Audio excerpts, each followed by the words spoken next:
L'approche territoriale a aussi ça d'intéressant, c'est que elle permet de tirer parti et de valoriser des façons différenciées selon les territoires et selon les cultures qui les habitent, de gérer sa question alimentaire.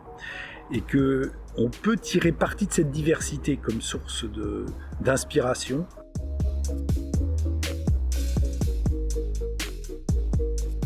C'est intéressant de regarder dans quelle mesure est-ce que ces initiatives de coopération internationale en matière d'alimentation viennent s'articuler avec les initiatives locales, notamment les initiatives qui mobilisent le dispositif PAT. On distingue plusieurs formes d'articulation. On a un premier cas qui est celui de finalement des coopérations internationales qui permettent de mettre la question sur la table, la question alimentaire sur la table. Et du coup de commencer à explorer la question et d'initier des actions sur l'alimentation à l'échelle locale. C'est ce qu'on a retrouvé à Grenoble par exemple, ou encore à Besançon ou à Rennes. On a un deuxième cas de figure où les actions de coopération internationale viennent conjointement au dispositif PAT et permettent d'approfondir certaines politiques qui sont déjà en place. C'est le cas par exemple de Marseille, qui est rentré dans un projet européen d'échange entre les villes méditerranéennes.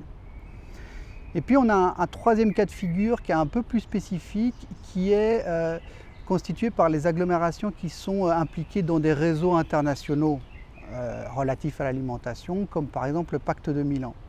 Et ces agglomérations-là, finalement, elles vont pouvoir davantage communiquer sur la question de l'alimentation en organisant ces événements sur leur territoire et donc en permettant une visibilité à l'échelle internationale, mais aussi en entraînant une dynamique à l'échelle locale puisque ça permet de communiquer sur le sujet, de montrer auprès des habitants, des acteurs que la question de l'alimentation fait bien partie des politiques locales.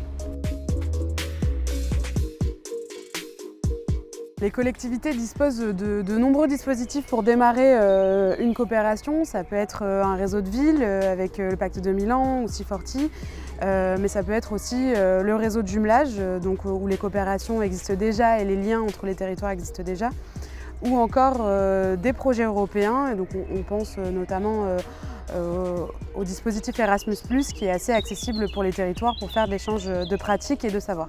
En France, les collectivités, elles ont principalement recours au réseau de villes. Donc on a certaines villes qui sont engagées dans le Pacte de Milan ou aux projets européens, donc les financements européens.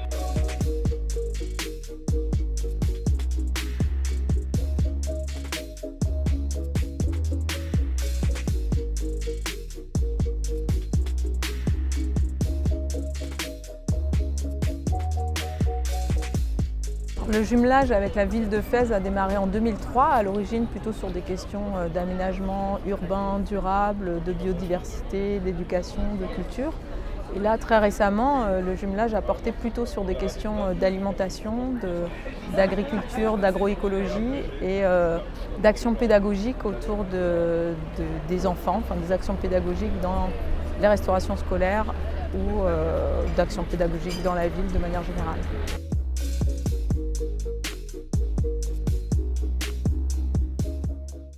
La question de l'eau, la question de la raréfaction de la ressource en eau, de la pollution des eaux, voilà, qui est un enjeu qu'on retrouve autour, bien entendu, des grands bassins de consommation et qui peut affecter vraiment fortement l'agriculture et qui montre encore plus l'importance de développer les démarches agroécologiques. Donc là, sur ce sujet-là, vraiment des choses qui nous rapprochent.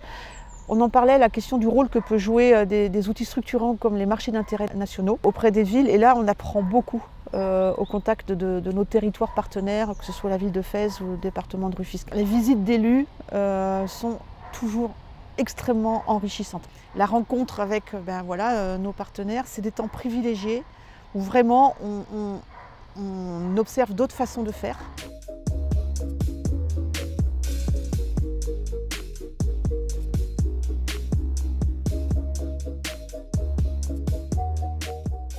L'intérêt des visites d'élus, c'est la création des relations humaines et pour changer, bien sûr, les idées entre les deux villes et voir les réalisations qui ont déjà fait dans les deux pays et pourquoi pas trouver d'autres axes de coordination et de collaboration pour enrichir notre coopération et trouver aussi d'autres axes et d'autres partenaires. Tout ça, on se rend compte qu'il y a de nombreuses grandes villes dans le pourtour méditerranéen qui s'y intéressent, qui ont développé des démarches, qui sont en train de le faire ou qui sont déjà bien avancées sur différents sujets, ça peut varier.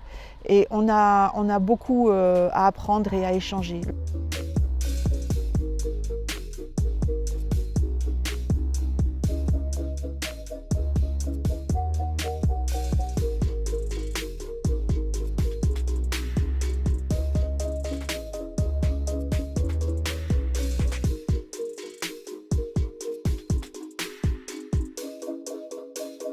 Pour ce qui est de notre coopération avec l'État du Guanajuato, nous avons pu inscrire donc ces financements dans le cadre de la coopération plus globale, de notre ligne budgétaire dédiée à la coopération décentralisée et multithématique.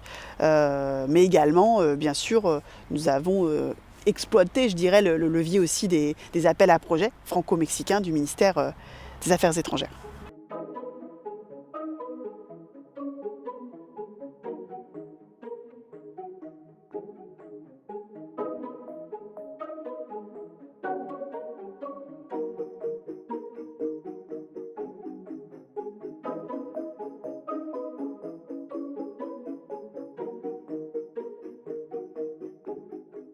Il ruolo del patto, così come il ruolo in generale dei network di città, innanzitutto rende possibile un'alleanza fra città che anche sono distanti nello spazio o che hanno bisogno di non sentirsi da sole. Lo abbiamo sperimentato molto anche in questa pandemia, come promuovere lo scambio di buone pratiche fra città sicuramente fa circolare buone idee, fa anticipare i cambiamenti e quindi quello che è stato il percorso di una città non deve essere ripetuto, talvolta ripetendo anche gli errori, da altre città che sono sullo stesso percorso, ma può essere in qualche modo d'esempio e di aiuto. Quindi da un punto di vista anche strategico penso che sia utile, non soltanto in qualche modo virtuoso, promuovere cooperazione fra città, ma possa essere effettivamente anche un modo per risparmiare tempo, soldi ed energie. Il y a quelque chose qui est intéressant dans ce mouvement des collectivités territoriales, c'est leur capacité à se fédérer et ensemble peser aussi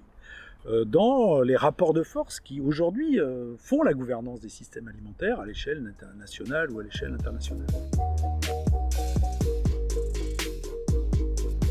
Alors Bordeaux Métropole est investi dans le projet européen Food Trails, donc un projet de 12 millions d'euros qui réunit un consortium de 19 villes européennes donc sur ces questions de gouvernance alimentaire et de stratégie alimentaire territoriale. Parmi ces 19 partenaires, on peut évoquer notamment les villes de Milan et de Grenoble avec lesquelles nous sommes particulièrement en lien.